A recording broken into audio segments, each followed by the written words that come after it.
ത്രിയേക ദൈവത്തിന് സ്തുതി. ബഹുമാനപ്പെട്ട വൈദികരെ, എത്രയും സ്നേഹം നിറഞ്ഞ മർത്തമറിയ സമാജമംഗങ്ങളെ, എന്നെ കേൾക്കുന്ന ഏവരുമേ എല്ലാവർക്കും ക്രിസ്തുയേശുവിന്റെ നിർമ്മല നാമത്തിൽ സ്നേഹവന്ദനം. പരിശുദ്ധ ദൈവമാതാവിന്റെ വാങ്ങിപ്പിന്റെ സ്മരണാർത്ഥമായിട്ടാണ് സഭ ഓഗസ്റ്റ് 1 മുതൽ 15 വരെ ശൂനോയ നൊയമ്പ് ആചരിക്കുന്നത്. ഈ ഒരു അവസരത്തിൽ ഒരു ചെറിയൊരു മെസ്സേജ് പറഞ്ഞു തീർക്കുവാൻ വേണ്ടിയിട്ടാണ് ഞാൻ ഈ വീഡിയോ ചെയ്യുന്നത്. ദൈവമാതാവിനെ എന്തുകൊണ്ടാണ് ദൈവം തിരഞ്ഞെടുത്തത്, എന്തൊക്കെ സവിശേഷതകൾ കൊണ്ടാണ് ദൈവമാതാവിനെ നമ്മുടെ യേശു ക്രിസ്തുവിൻ്റെ അമ്മയായി തിരഞ്ഞെടുത്തത്, അതിൽ എന്തൊക്കെ ക്വാളിറ്റീസ് നമുക്ക് നമ്മുടെ ജീവിതത്തിലേക്ക് പ്രാവർത്തികമാക്കാം എന്നുള്ള കുറച്ച് കാര്യങ്ങളാണ് ഈ ഒരു ചെറിയ സമയം കൊണ്ട് പറഞ്ഞു തീർക്കുന്നത്. ഒന്നാമത്തെ ഒരു സവിശേഷത ഞാൻ മനസ്സിലാക്കിയത്, ദൈവമാതാവിന് ഉള്ള ഒരു ക്വാളിറ്റി എന്ന് വെച്ചാൽ അഗാധമായ വിശ്വാസം, ദൈവത്തിൻ്റെ പദ്ധതികളെ പറ്റി അഗാധമായുള്ളൊരു വിശ്വാസം, the quality of trust, the quality of having faith. വിശുദ്ധ ലൂക്കോസ് എഴുതിയ സുവിശേഷം 1-ാം അധ്യായത്തിലാണ് ദൈവദൂതൻ മാതാവിനെ കാണുന്നതും പരിശുദ്ധാത്മാവിനാൽ ഗർഭം ധരിക്കുന്നതൊക്കെ ഉള്ളൊരു കാര്യം പറയുന്നത്.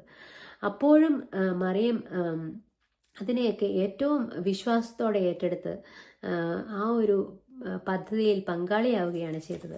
രണ്ടാമത്തെ ഒരു ക്വാളിറ്റി എന്ന് വെച്ചാൽ ഹ്യൂമിലിറ്റിയാണ്, താഴ്മയുള്ള സ്വഭാവം. ഏറ്റവും താഴ്മയോടു കൂടിയാണ് ദൈവമാതാവ് എല്ലാവരോടും പെരുമാറിയിരുന്നത്.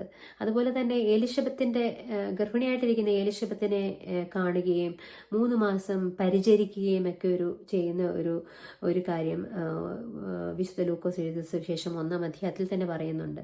അപ്പോൾ താഴ്മയുള്ള ഒരു വ്യക്തിക്ക് മാത്രമേ മറ്റുള്ളവരെ പരിചരിക്കാനുള്ളൊരു കഴിവുണ്ടാവുകയുള്ളൂ. അപ്പോൾ താഴ്മയോടുള്ള ഒരു സ്വഭാവം, താഴ്മയുള്ളവർക്ക് ഉള്ള പ്രതിഫലത്തെ പറ്റി ബൈബിളിൽ പലയിടത്തും അതിനെപ്പറ്റി പറയുന്നുണ്ട്. അതുപോലെ തന്നെ മൂന്നാമത്തെ ഒരു സവിശേഷതയാണ് അനുസരണാശീലം. ദൈവദൂതൻ പറഞ്ഞതൊക്കെയും അതേപടി അനുസരിക്കുകയും സബ്മിസീവായിട്ട് ജീവിക്കുകയും ദേവാലയത്തിൽ കുഞ്ഞുണ്ടായതിനു ശേഷം ദേവാലയത്തിൽ പോയി യേശു എന്ന് പേരിടുകയും അതുപോലെ തന്നെ ഇണപ്രാവുകളെ ദേവാലയത്തിൽ യെരുശലേം ദേവാലയത്തിൽ അർപ്പിക്കുകയും ഒക്കെ ചെയ്യുന്ന ഒരു സന്ദർഭമൊക്കെ നമുക്ക് വിശുദ്ധ ലൂക്കോസ് എഴുതിയ സുവിശേഷം 2-ാം അധ്യായത്തിൽ കാണുന്നുണ്ട്. അതൊക്കെ ദൈവമാതാവിൻ്റെ അനുസരണാശീലമാണ്. അതുപോലെ തന്നെ വിവേകബുദ്ധി, വിശുദ്ധ യോഹന്നാൻ എഴുതിയ സുവിശേഷം 2-ാം അധ്യായത്തിൽ കാനായിലെ കല്യാണത്തിനെ കുറിച്ച് പറയുന്നുണ്ട്. അവിടെയും വിവേകബുദ്ധിയോടെ പെരുമാറി. യേശു ആദ്യമേ പറയുന്നുണ്ട്, എൻ്റെ നാഴിക ഇതുവരെ വന്നിട്ടില്ല എന്ന്. അപ്പോഴും മാതാവ് ഒന്നും മിണ്ടാതെ ശുശ്രൂഷക്കാരോട് പറഞ്ഞത്, അവൻ നിങ്ങളോട് എന്തെങ്കിലും കൽപ്പിച്ചാൽ അതുപോലെ ചെയ്യുക എന്നാണ്. അപ്പോൾ വിവേകബുദ്ധിയോടെയും അനുസരണാശീലത്തോടെയും താഴ്മയോടെയും മറ്റുള്ളവരോട് കരുണയോടെയും ഒക്കെ പെരുമാറാനുള്ള മാതാവിൻ്റെ സവിശേഷതകളായിട്ടുള്ള കാര്യങ്ങൾ നമ്മളും നമ്മുടെ ജീവിതത്തിലേക്ക് ഈ ഒരു കാലഘട്ടത്തിൽ നമുക്ക് നമ്മുടെ ജീവിതത്തിലേക്ക് പ്രതിഫലിപ്പിക്കേണ്ട ആവശ്യമുണ്ട്.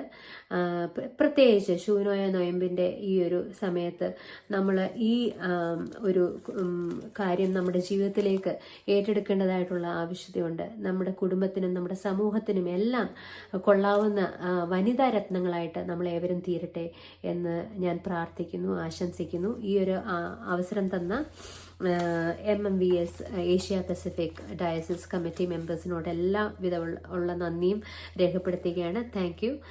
ബൈ.